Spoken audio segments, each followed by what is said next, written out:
রুমিয়ে জামানা কুতুবে আলেম আরিফ বিল্লাহ হযরত মাওলানা শাহ হাকিম মোহাম্মদ আক্তার সাহেব রহমতুল্লাহি আলাইহি।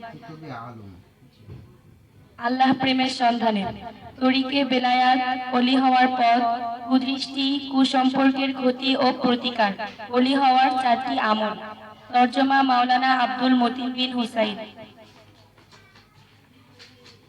সাহেব জামাত বারাকাতুহু আলিয়া।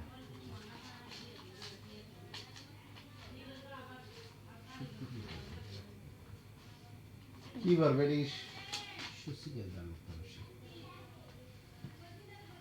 সূচিপত্র বিষয় সমকালীন বুজুর্গানের জবানে কিতাব ও গ্রন্থকারের পরিচয়, আল্লাহ প্রেমের সন্ধানের ভূমিকা, বয়ানের পূর্বে বয়ান, মারিফাত ও মহব্বতের একটি কবিতা ও ব্যাখ্যা, তরিকে বেলায়াত, ওলি আল্লাহ হওয়ার পথ, বুজুর্গদের সোহবতের বরকতে তাকওয়ার রাস্তা সহজ ও মধুর হয়ে যায়।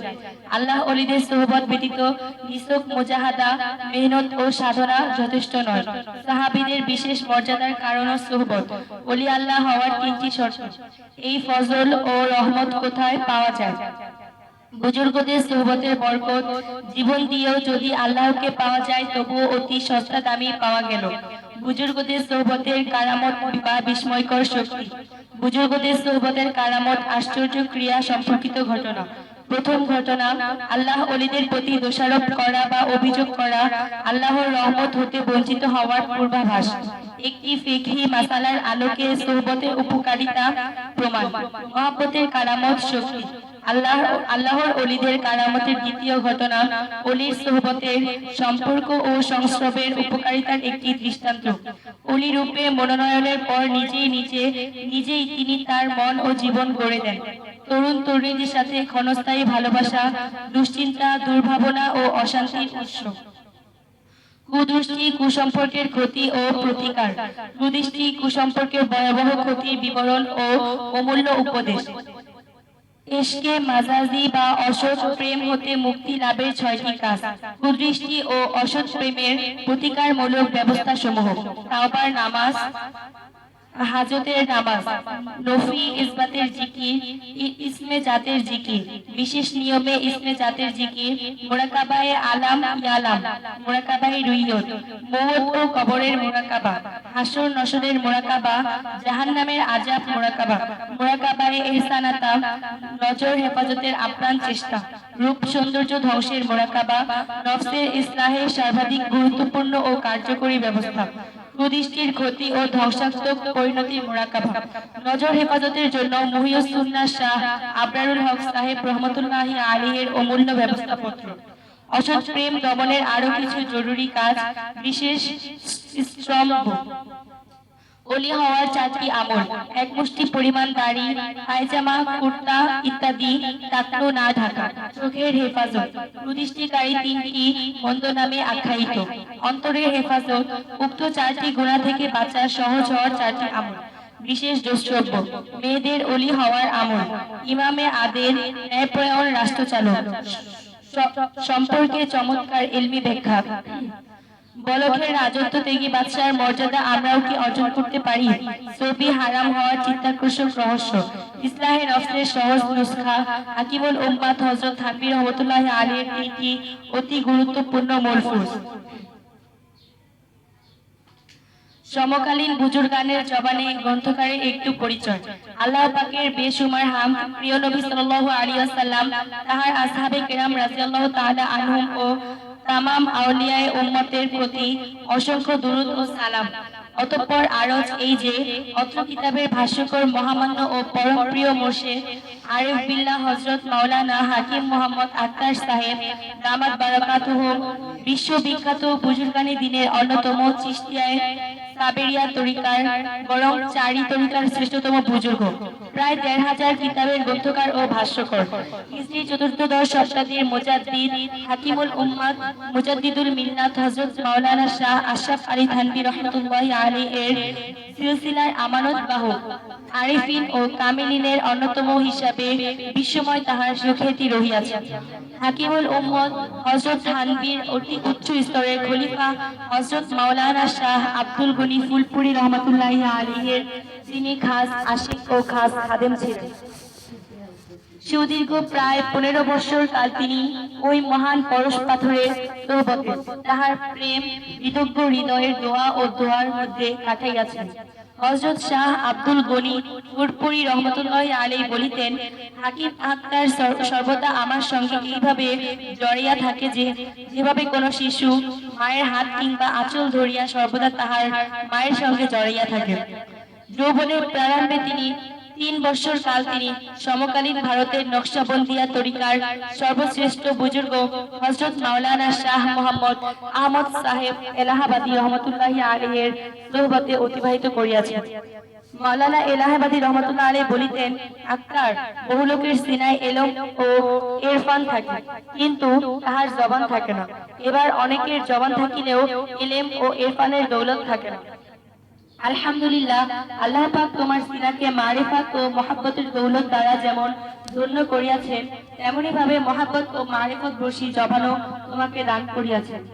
হযরত ফুলপুরীর ইন্তিকালের পর তিনি হাকিমুল উম্মতের অন্যান্য বৈশিষ্ট্যের অধিকারী খলিফা সুন্নতে রাসূলের বেমিসাল আশিক মুহিউস সুন্নাহ হযরত মাওলানা শাহ আবরারুল হক সাহেব রহমতুল্লাহ আলাইহির হাতে বায়াত হন।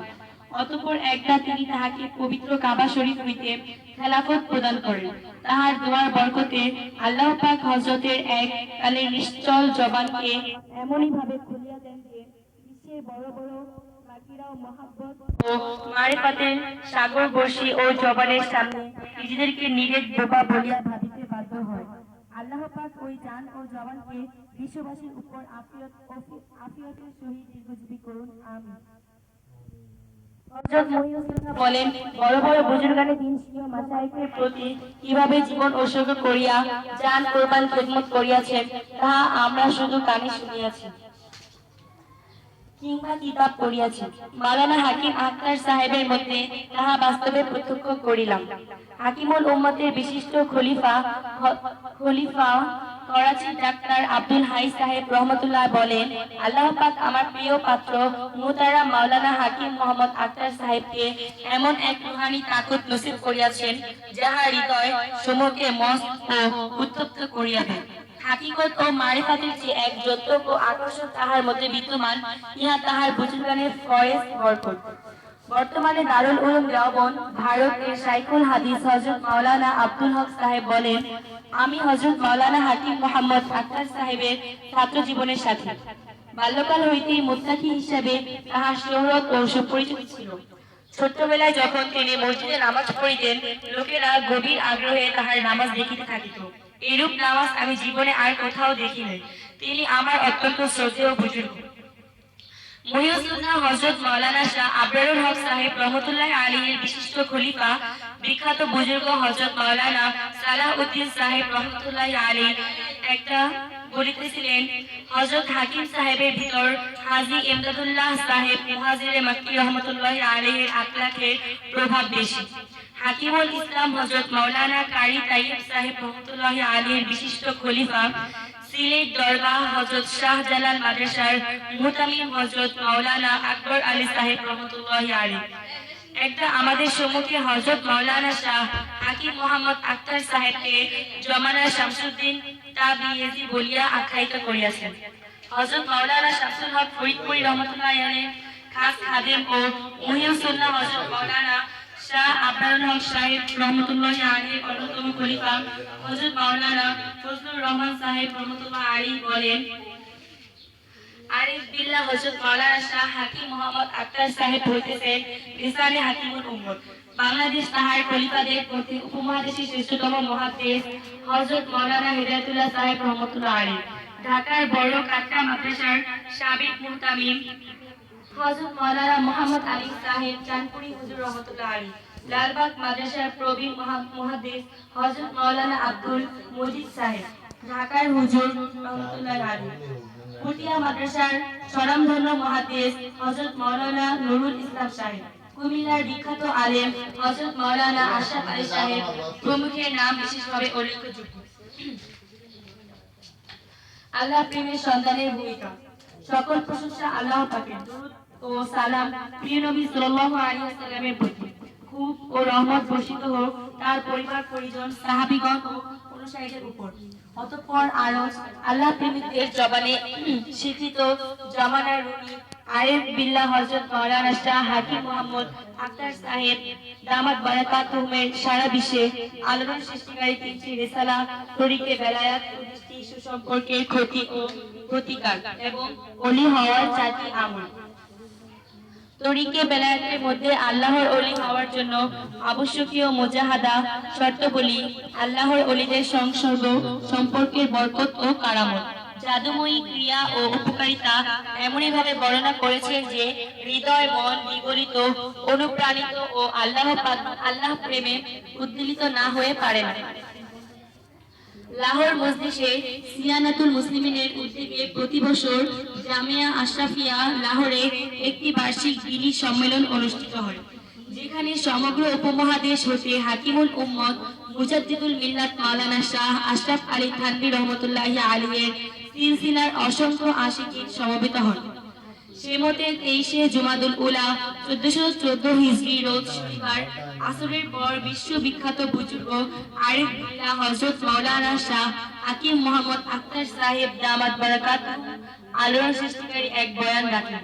তাতে তিনি ওলি আল্লাহ বা আল্লাহ প্রেমিক হওয়ার জন্য ওলিদের সোহবত ও সান্নিধ্যের গুরুত্ব দলিল প্রমাণ সহকারে তুলে ধরেন। তিনি আরো তুলে ধরেন যে শরীয়ত ও তরিকত একটি অপরটি হতে পৃথক নয়, বরং অবিচ্ছেদ্য। পরে আল্লাহর মহব্বতের সেই পরম মর্মস্পর্শী বয়ানটি তরিকে বেলায়েত নামে প্রকাশিত হয়। আল্লাহ প্রেমের পথে অসংখ্য সালিকিন তালেবিন আবেদিনের সম্মুখে কঠিনতম অন্তরায় হচ্ছে কুদৃষ্টি, লানতি, বেদী ও ইশকি মাজাজি তথা অসৎ সম্পর্কে ও অসৎ প্রেম। অঢেল এল আমল, ইবাদত, মুজাহাদা এবং বহু ত্যাগ শিকার সত্ত্বেও এক্ষেত্রে নফসের কৌশলের সম্মুখে পরাজিত হয়ে আল্লাহ থেকে বঞ্চিত থাকতে হয়। নাউজুবিল্লাহ। আমার প্রিয় মোর্শেদ তার কুদৃষ্টি কুসম্পর্কের ক্ষতি ও প্রতিকার নামে পুস্তিকায় উক্ত বেদির ভয়াবহ ক্ষতি ও পরিণতি এবং তা থেকে রক্ষার সফল উপায় ভূকণাদিক সম্পর্কে বিশদ বিবরণ দিয়েছে। আর ওলি হওয়ার চারটি আমল হলো একটি ইলহামি মজমুন। হযরত খুব জোর দিয়ে বলেন, যে ব্যক্তি এই চারটি আমল করবে ইনশাআল্লাহ অবশ্যই সে আল্লাহর ওলি হয়ে যাবে। চারটির মধ্যে একটি হচ্ছে কুদৃষ্টি হতে চোখের হেফাজত। তিনি বলেন, এই একটি আমল যে করবে নিশ্চয়ই সে সিদ্দিকিনের স্তরে ওলি হয়ে যাবে। কারণ যে ব্যক্তি মহিষের মতো ভারী জিনিস বহন করতে পারে, একটি বুকি সানাকে সে গ্রহণ করতে পারবে না। তদ্রূপ এই যুগে কুদৃষ্টির মতো কঠিনতম গুনাহ যে বর্জন করতে পারবে, নিশ্চয়ই সে অন্যান্য গুনাহ সমূহ বর্জন করে দিয়ে নির্ঘাত ওলি আল্লাহ হয়ে যাবে। খোদা অন্বেষীদের সুবিধার্থে ও উপকারার্থে পুস্তিকা তিনটিকে আমরা একত্রে প্রকাশ করলাম। বিষয়বস্তুর প্রতি লক্ষ্য রেখে তিনটির যৌথ নামকরণ করা হলো আল্লাহ প্রেমের সন্ধানে। আল্লাহ পাক তার প্রিয়দের বরকতে কবুল করুন এবং উপকারী করুন, আমিন। বিনীত মোহাম্মদ আব্দুল মতিন বিন হুসাইন, খানকা ইমদাদিয়া আক্কারিয়া, গুলশান এ আক্তার, 44-6 ঢালকানগর, গেন্দারিয়া, ঢাকা 1204। তরিকে বেলায়েত ওলি হওয়ার পর মূল সিলসিলায়ে চিশতিয়া, কাদেরিয়া, নকশবন্দিয়া, সোহরাওয়ার্দিয়ার বিশ্ববিখ্যাত বুজুর্গ রুমিয়ে জামানা কুতুবে আলম আরিফ বিল্লাহ হযরত মাওলানা শাহ হাকিম মোহাম্মদ আখতার সাহেব দামাত বারাকাতুহু, করাচি। তরজমা মাওলানা আব্দুল মতিন বিন হুসাইন, খলিফায়ে আরিফ বিল্লাহ হযরত মাওলানা শাহ হাকিম মোহাম্মদ আখতার সাহেব, খতিব বাইতুল হক জামে মসজিদ, সাবেক ছাপড়া মসজিদ, 44-2 ঢালকানগর, গেন্দারিয়া, ঢাকা 1204। হাকিমুল উম্মত প্রকাশনী, ইসলামী টাওয়ার 11, বাংলা বাজার, ঢাকা 1100। মোবাইল 01914735615। বয়ানের পূর্বের বয়ান। বিসমিল্লাহির রহমানির রহিম। প্রতি বছরের ন্যায় জুমাদুল উলা 1414 হিজরি সনে জামিয়া আশরাফিয়া ফিরোজপুর রোড লাহোর মজলিসে সিয়ানাতুল মুসলিমিনের বার্ষিক সম্মেলন অনুষ্ঠিত হয়। সম্মেলনের দ্বিতীয় দিন 23শে জুমাদাল উলা 30শে অক্টোবর 1993 রোজ শনিবার আসরের পর বিশ্ববিখ্যাত বুজুর্গ আরিফ বিল্লাহ হযরত মাওলানা শাহ হাকিম মোহাম্মদ আক্তার সাহেব দামাত বারাকাতুহুমের এক গুরুত্বপূর্ণ বয়ান রাখেন। এতে তিনি মুত্তাকি ও ওলি আল্লাহ বা আল্লাহ প্রেমিক হওয়ার জন্য আল্লাহর ওলিদের সান্নিধ্য ও সৎসঙ্গের গুরুত্ব দলিল প্রমাণী সহকারে অত্যন্ত মর্মস্পর্শী ও জোরালো ভাষায় তুলে ধরেন। সেই সাথে তিনি ইহাও তুলে ধরেন যে তরিকত প্রকৃতপক্ষে সুন্নত ও শরীয়তেরই পথ। শরীয়ত ও তরিকত পরস্পর অভিন্ন জিনিস, একটি থেকে আরেকটিকে পৃথক করা যায় না।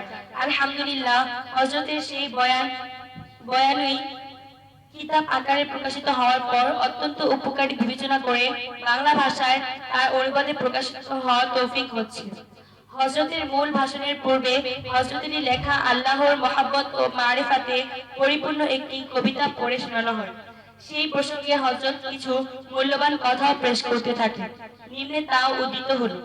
এই সম্মেলনের উদ্দেশ্যে আল্লাহর মহাব্বত ও মারিফাতের অগ্রগতি লাভ, আত্মসংশোধন, গুনাহ বর্জনের তৌফিক অর্জন এবং প্রত্যেক মুসলমানের আল্লাহ পাকের সাথে সুদৃঢ় সম্বন্ধ গড়ে তোলা। আমাদের প্রাণপ্রিয় হাকিমুল উম্মত মুজাদ্দিদুল মিল্লাত হযরত মাওলানা আশরাফ আলী থানভী রহমাতুল্লাহি আলাইহির মহৎ উদ্দেশ্যে এই মজলিস কায়েম করেছেন এবং বলেছেন, এখন হতে তাজকিয়ায়ে নফস বা আত্মশুদ্ধির শাখায় খিদমতের জন্য আমার জীবনকে আমি ওয়াকফ করিতেছি। এখন আমার বয়ান হবে। বয়ানের আগে আমার লেখা নসিহতপূর্ণ একটি কবিতা শ্রবণ করুন। ইনশাআল্লাহ এর মধ্যে তাসাউফের রূহ অনুভব করবেন। আমার কবিতা কি ধরনের, কি প্রকৃতির তা বোঝানোর জন্য আমি বিখ্যাত বুজুর্গ হযরত মাওলানা শাহ ফজলুর রহমান গান মুরাদাবাদী রহমতুল্লাহি আলাইহির তিনটি ছন্দ পেশ করতেছি, যাতে আপনারা গভীর মনোযোগ ও মহাব্বতের সাথে আমার কবিতাটি শ্রবণ করেন। হযরত শাহ সাহেব রহমতুল্লাহি আলাইহি তাহাজ্জুদের সময় এই তিনটি ছন্দ পাঠ করতেন। কখন তিনি আসবেন, কখন এসে অধীনের হৃদয় আসন গ্রহণ করবেন, উঠতে বসতে চলতে ফিরতে এই ধ্যানে অন্তরে লেগে থাকে। আসবে কখন প্রিয় আমার এই বুকেতে, এই প্রাণেতে, উঠতে বসতে হাঁটতে চলতে সেই ধ্যানে, সেই অপেক্ষাতে।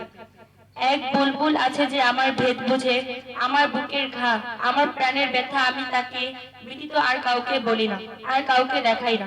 তাই অপেক্ষায় থাকি এবং কাছে পেলে প্রাণের ঘা ও মনের ব্যথা তাকে দেখাই এবং তাকেই বলি। হ্যাঁ, তাকে পাওয়ার চিন্তায় ও ব্যথায় যারা জর্জরিত, আল্লাহর সেই আশিকদেরকে দেখলেও মন উঠতে ওঠে মনের ভেদ ও ব্যথার কাহিনী শোনানোর জন্য। কারণ ব্যথার মর্ম সমব্যথী বুঝতে পারে, যে সমব্যথী না ব্যথার বাণী তাকে শোনানোর বৃথা। কি যাতনা বিষে বুঝিবে সে কিসে, কবু আসি বিষে ধ্বংসনি জানে। তাই আল্লাহর প্রেমিকদের কোনো মজলিস, কোনো মাহফিল দেখলে প্রাণ খুলে কিছু বলতে ইচ্ছে হয়। মাওলানা বলেন, এক বুলবুল আছে আমার মনের ব্যথা বুঝে, ব্যথিত মন পেলে তারে উঠলে উঠলে উঠে। তৃতীয় ছন্দটি খুব মনোযোগ দিয়ে শুনুন। কবিত্ব আমার পেশা নয়, কবিতা বলা বা লেখা আমার উদ্দেশ্য নয়, বরং আমার এরাদা এখতিয়ারের বাইরে আল্লাহর তরফ হতে অন্তরে আল্লাহর মহাব্বত ও মারিফাতের যে সকল কথা আসে তাই আমি লিখি। অন্তরের ওইসব কথাকে ইলহাম বা ওয়ারদাত বলে। কবিত্ব মোর পেশা নহে, নহে ইহা মেকি, অন্তরে যা ঢালেন প্রিয় হস্তে তাহা লিখি। মারিফাত ও মহাব্বতের একটি কবিতা ও ব্যাখ্যা। এখন আমার কবিতাটি শুনুন। ইনশাআল্লাহ এতে এই মজলিসে আসল প্রাণ ও নির্যাস অনুভব করবেন। অতঃপর হযরতেরই মুরিদ জনাব কবি তায়েব সাহেব বড় সুমধুর কণ্ঠে কবিতাটি আবৃত্তি করলেন। মাঝে মাঝে হযরত কোন ছন্দের ব্যাখ্যাও পেশ করতে থাকলেন।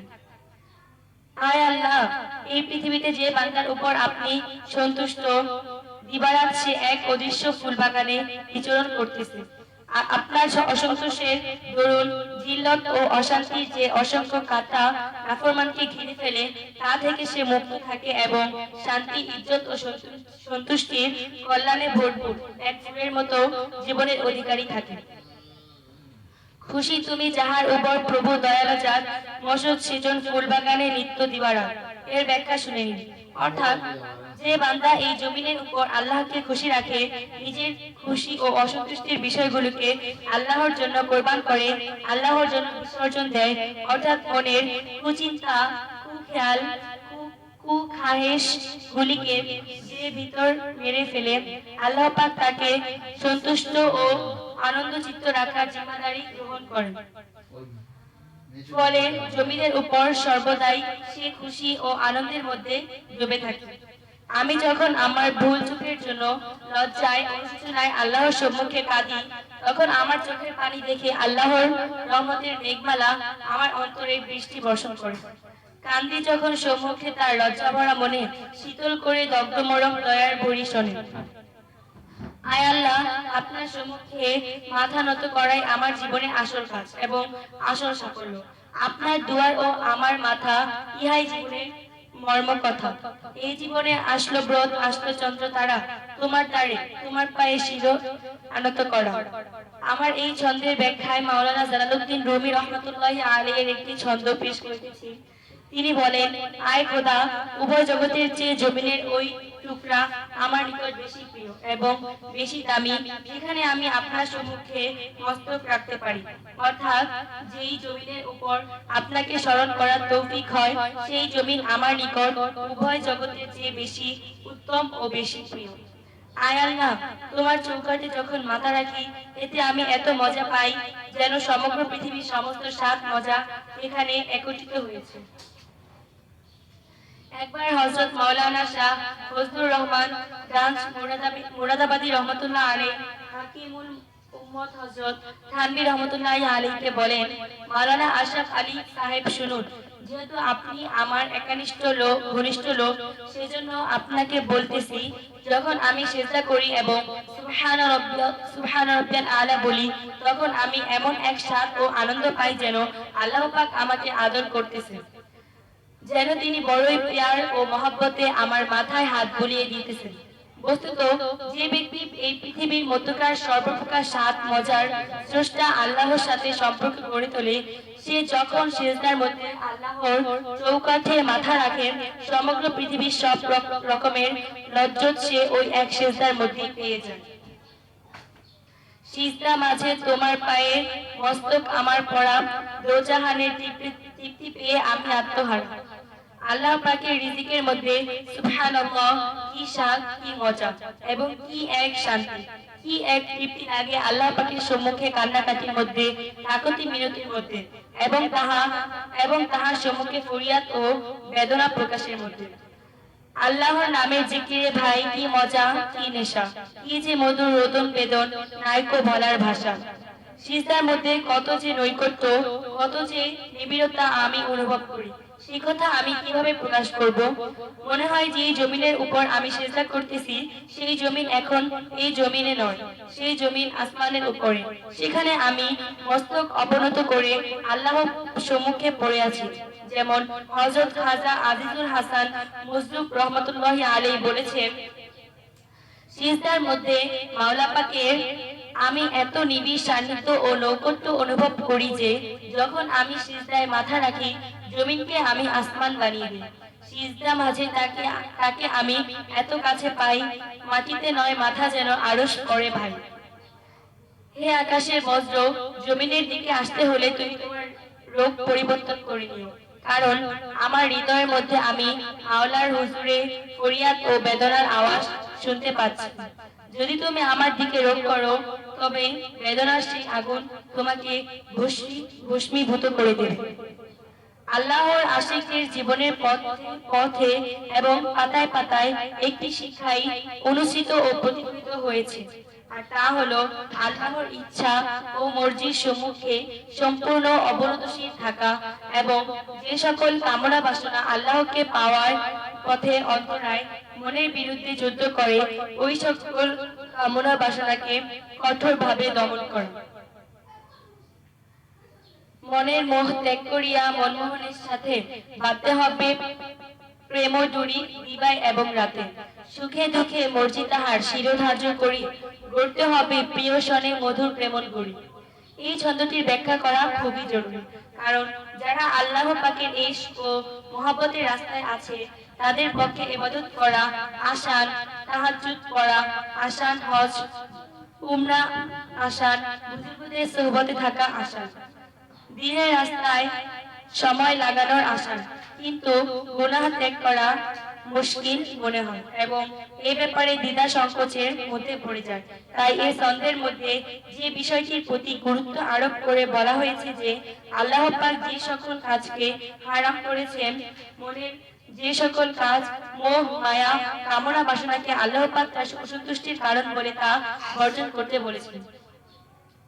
যে কোনো ত্যাগের বিনিময়ে সকল দ্বিধা সংকোচের ঊর্ধ্বে উঠে অবশ্যই তা পরিহার করতে হবে এবং আল্লাহকে খুশি করার জন্য হিম্মতের সাথে আল্লাহর সেই হুকুমের সামনে মাথা পেতে দিতে হবে। যে ব্যক্তি আল্লাহর জন্য মনের হারাম খায়সাত, হারাম চাহিদা, হারাম ইচ্ছা আকাঙ্ক্ষা বিসর্জন দিবে, যতই সুন্দর ছেলে কিংবা সুন্দরী মেয়ের সামনে আসুক না কেন, অন্তর যতই তার জন্য অস্থির হয়ে উঠুক না কেন, মনের প্রবল তাকাজা, প্রবল আকর্ষণ সত্ত্বেও যখন সে তাকওয়ার উপর থাকবে, দৃষ্টিকে সংযত রাখবে, গুনাহ থেকে বিরত থাকবে, এভাবে যখন বারবার মনের নাজায়েজ কামনা বাসনা সমূহকে হত্যা করতে থাকবে, সেই কোরবানির অদৃশ্য লাল রক্তে তার হৃদয়ের আকাশ লাল হতে থাকবে। এক সময় সেই রক্তের ধারায় হৃদয়ের সম্পূর্ণ আকাশই লাল আর লাল হয়ে যাবে। ফলে যেভাবে সকালবেলা রক্ত লাল পূর্ব আকাশে আল্লাহ পাক সূর্য উদিত করেন, তদ্রূপ তার আশিকদের গুনাহ ত্যাগের সাধনা ও কোরবানির রক্তে লাল ও হৃদয়ের আকাশে আল্লাহর মহাব্বতের, আল্লাহর মারিফাতের, আল্লাহর সঙ্গে নিসবত ও নৈকট্যের এক নূরের সূর্য উদিত করে। রক্তরাঙা পূর্ব আকাশে দিনের সূর্য ভাসে, রক্তরাঙা প্রমিক প্রাণে প্রেমের সূর্য হাসে। আল্লাহ পাকের সাথে এক অনন্ত সম্পর্ক ও নৈকট্যের যে এক অনন্ত অসীম স্বাদ ও লজ্জত অনুভূত হয়, সেই অনন্ত লজ্জতকে সীমাবদ্ধ ভাষার দ্বারা অদম আত্মার কিভাবে প্রকাশ করবে? আল্লাহ প্রেমে অনন্ত স্বাদ অন্তরে যা চাখি, অন্তর অনন্ত সেই মধুর জাহানে ভাষায় যেমন তেমনি আঁকি। অতঃপর হযরত তার মূল বয়ান আরম্ভ করেন, যা নিয়ে পেশ করা হলো তরিকে বেলায়াত, ওলি আল্লাহ হওয়ার পথ। সম্মানিত শ্রোতা মণ্ডলী,